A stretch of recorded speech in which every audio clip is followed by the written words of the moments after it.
आज होती मामींच्या घराची वास्तुशांती. त्यांनी आमच्यासारखं पत्र्याचं घर बांधलं आहे. तर त्यांच्याकडे खूप पाहुणे येणार होते, त्यामुळे मी माझी कामे लवकरच आवरली होती.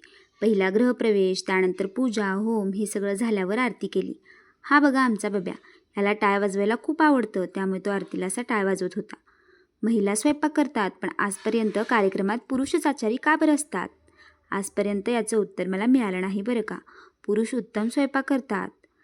मला सांगितलं होतं सवासणीसाठी, त्यामुळे आम्ही सगळ्यात पहिला जेवलो.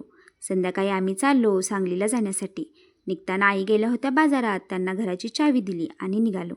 पहिल्या ATMमधून पैसे काढले. आम्ही गेलो होतो आईंच्या मोबाईलचं कवर आणायला. स्वप्न, पैसे, स्टेटस, प्रतिष्ठा नावाच्या मागे आपण दिवसरात्र घालवतो. असंच करता करता थोडं अजून कमवू, मग शांत बसू, असं म्हणत आयुष्य संपतं. खरं सांगू, आपण पैशासाठी नाही धावत, आपण भीतीपासून पळतोय. कमी पडण्याची भीती, लोक काय म्हणतील याची भीती, मागे राहण्याची भीती. म्हणून घर मोठं होतं, पण मन रिकामं राहतं. एक दिवस सगळं थांबतं, सोबत काहीच येत नाही. उरते ती फक्त शांतता, जी आपण जिवंतपणी कधी शोधलीच नाही. त्यामुळे शांतता ही जगता जगता मिळालेल्या समाधानी आयुष्यात अनुभवायला शिका.